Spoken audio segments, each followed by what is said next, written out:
আসসালামু আলাইকুম। আজকে আমি আপনাদের তৈরি করে দেখাবো হুবহু বেকারি স্টাইলের প্রফেশনাল ওয়েতে 4টা ডিমের কম তেলের পাউন্ড কেক। কিভাবে কেক তৈরি করলে বেকারির মতো উপর থেকে ভেজা ভেজা থাকবে, ভেতরের টেক্সচারটা একদম বেকারির মতোই থাকবে আর ঘ্রাণটাও অনেক সুন্দর বেকারির মতো হবে। সব কিছুই টিপ সহকারে থাকছে আমার আজকে ভিডিওতে। আশা করছি পুরো ভিডিও আপনারা অবশ্যই দেখবেন এবং আমি যেভাবে দেখিয়েছি এভাবে একবার হলো বাসায় বানিয়ে দেখবেন, একদম বেকারির মতো কিন্তু বানাতে পারবেন। তো আজকে আমার এই ভিডিওটি ভালো লাগলে একটি লাইক দিয়ে ফ্রেন্ডস এবং ফ্যামিলির সাথে আমার ভিডিওটি শেয়ার করতে পারেন। তো চলুন আর কথা বাড়াচ্ছি না, মূল ভিডিও শুরু করি। তার জন্য লাগছে এখানে 4টা ডিম, রুম টেম্পারেচারে রাখা আমি 4টা ডিম নিয়ে নিয়েছি। ফ্রিজে থাকলে এটা আধ ঘন্টা আগে কিন্তু বের করে রাখতে হবে। আমি স্পিড 2তে দিয়ে একটু হিট করে নিচ্ছি ডিমগুলো। আপনারা চাইলে হ্যান্ড উইক্সের সাহায্যে কিন্তু এটা হিট করে নিতে পারেন, তো একটু সময় লাগবে, তাও অনেক সুন্দর কিন্তু হিট হয়ে যায়। এখন দিয়ে দিচ্ছি 1 কাপ চিনি। চিনিটা এখানে 1 কাপই লাগবে 4টা ডিমের জন্য। অল্প অল্প করে চিনি দিচ্ছি আর হিট করে নিয়েছি। তো আমি যে এখানে তেল ইউজ করেছি এটা একটু স্কিপ হয়ে গিয়েছে, তেল আর ভ্যানিলা এসেন্স, এটা আমি বলে দিচ্ছি, আপনারা ওইভাবে বানিয়ে নেবেন। ভিডিওটা আসলে নিতে আমার ভুল হয়ে গিয়েছে। তো এই তো সব চিনি দিয়ে একটু হিট করে নিয়েছি। আর এই পর্যায়ে চিনিটা একটু ভালো করে গড়িয়ে আমি এখানে হাফ কাপের চাইতে একটু কম তেল দিয়েছি আর 1 চা চামচ ভ্যানিলা এসেন্স দিয়ে খুব ভালো করে বিট করে নিয়েছি। এখানে নিয়ে নিয়েছি 1 কাপ ময়দা, 3 টেবিল চামচ গুঁড়া দুধ, 1 চা চামচ বেকিং পাউডার। বেকিং পাউডারটা দিতে হবে, এখানে বেকিং সোডাটা দিতে যাবেন না। আর দিয়ে দিচ্ছি হাফ চা চামচ লবণ। লবণটা দিয়ে খুব ভালো করে একটু চেলে নিয়েছি। চেলে নেওয়ার পরে খুব ভালো করে এক পাশ থেকে ঘুরিয়ে ঘুরিয়ে অল্প অল্প করে ময়দা দিয়ে আমি এটা মিক্স করে নিয়েছি। এই ব্যাটারটা একটু পাতলা হবে, মানে পাউন্ড কেকের এই ব্যাটারটা কনসিস্টেন্সি দেখতে পাচ্ছেন এভাবেই থাকবে। আমি ঘুরিয়ে ঘুরিয়ে খুব সুন্দর করে কিন্তু একটা ব্যাটার তৈরি করে নিয়েছি। একটা 8 ইঞ্চি মোল্ডে আমি লেখালেখির যে কাগজগুলো থাকে একটু তেল ব্রাশ করে দিয়েছি, নিচে করেছি আবার কাগজ দেওয়ার পরে কাগজের উপরে সাইডে চারদিকে কিন্তু তেলটা ব্রাশ করে দিয়েছি। তো দেখতে পাচ্ছেন ব্যাটারটা নিয়ে নিলাম, একটু হালকা হাতে টেপ করে নিয়েছি।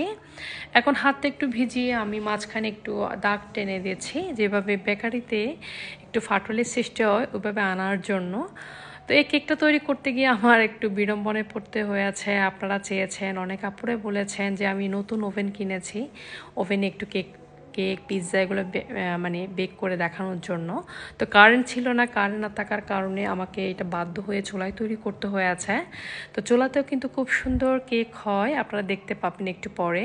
তো আমি আমার পছন্দ মতো কিছু বাদাম কুচি দিয়ে পরে একটু সাজিয়ে নিয়েছি। আপনারা চাইলে এখানে নিজের পছন্দ মতো যেভাবে ইচ্ছা কিশমিশ দিয়েও কিন্তু সাজিয়ে নিতে পারেন।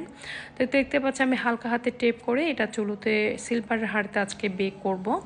সিলভার হাঁড়িতে করলে খুব সুন্দর একটা উপর থেকে কালার আসবে। এটা আমি 30 মিনিটের জন্য বেক করতে দিয়েছি আর সিলভারের হাঁড়িটা আগে 10 মিনিট ফ্রি হিট করে নিয়েছি। তারপর আমি মোলটা দিয়ে এটা 30 মিনিট বেক করব। আর কোনো কাগজ দিইনি, কিন্তু কাগজ ছাড়া আমি খুব সুন্দর এটা মিডিয়াম হিটে বেক করে নিয়েছি। দেখতে পাচ্ছেন মিডিয়াম হিটে করার কারণে কি সুন্দর একটা কালার এসেছে। আর দেখতে পাচ্ছেন আমার কেকটা 30 মিনিট পরে খুব সুন্দর কালার এসেছে, কেকটা বেক হয়ে গেল।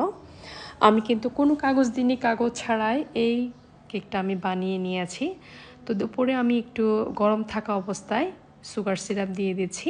বেকারিতে এভাবেই করে, সেজন্য একটু পরে ভেজা ভেজা থাকে। তো আমি কেকটা একটু সুগার সিরাপ দিয়ে গরম থাকা অবস্থায় একটু ব্রাশ করে দিচ্ছি। ঠান্ডা থাকা অবস্থায় কিন্তু করা যাবে না, গরম গরম থাকতে কিন্তু এই কাজটা আপনারা করে নেবেন। এটা তো আমি সুগার সিরাপটা দেওয়ার পরে প্রপার ওয়েতে আমি কেকটা একদম ঠান্ডা করে নিব। ঠান্ডা করার পরে আমি মোল্ড আউট করব। তো আমার কেকটা একদমই ঠান্ডা হয়ে গিয়েছে, এখন আমি মোল্ড আউট করে এনেছি। এভাবে বানাবেন, এভাবে একদম বেকারির মতোই হবে, কোনো রকম মানে ভুল হবে না। ভুল ছাড়া আপনারা এভাবে কেকটা বানিয়ে নিতে পারবেন। যেভাবে দেখিয়েছি, যেভাবে পরিমাণ মতো আপনারা সব কিছু দিয়ে প্রপার ওয়েতে কেকটা বানাবেন। দেখতে পাচ্ছেন কত সুন্দর হয়েছে, ভেতর থেকে বাইরে থেকে কতটা সফট হয়েছে কেকটা। এটা না বানালে, বাসায় না খেলে বুঝতে পারবেন না। আমার ফ্যামিলির সবাই তো খুব পছন্দ করেছে কেকটা খেয়ে, এত সুন্দর হয়েছে কেকটা, মাশাল্লাহ। খুব ভালো লাগছে নিজের হাতে বানিয়ে যখন বাচ্চাদের হাজবেন্ডকে কিছু খাওয়ায়। আসলে এটার অনুভূতিটা অন্যরকম, সেটা বলে বোঝাতে পারবো না। দেখতে পাচ্ছেন কেকের ভেতরের টেক্সচারটা একদমই বেকারির মতো হয়ে আছে।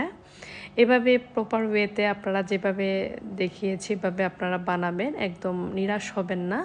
আপনারা খুব মানে কেকটাও আপনাদের খুব সুন্দর হবে। তো আমি দেখাচ্ছি কেকটা, আর অনেক সুন্দর একটা ঘ্রাণ পাচ্ছি বাসায়, একদম বেকারির মতোই। আর দেখতে পাচ্ছেন কতটা সফট হয়ে আছে, ভেতরের টেক্সচারটা কতটা সুন্দর হয়ে আছে। এভাবে আপনারা বানিয়ে দেখবেন। আর এই কেকটা বানিয়ে আপনারা 2-3 দিন পর্যন্ত রুম টেম্পারেচারে রেখে আপনারা খেতে পারবেন। অল্প তেলে কেকটা বানিয়েছি, কোনো বাটার ছাড়াই। দেখতে পাচ্ছেন কত সুন্দর হয়ে আছে। আপনারা এভাবে বাসায় ট্রাই করে দেখবেন।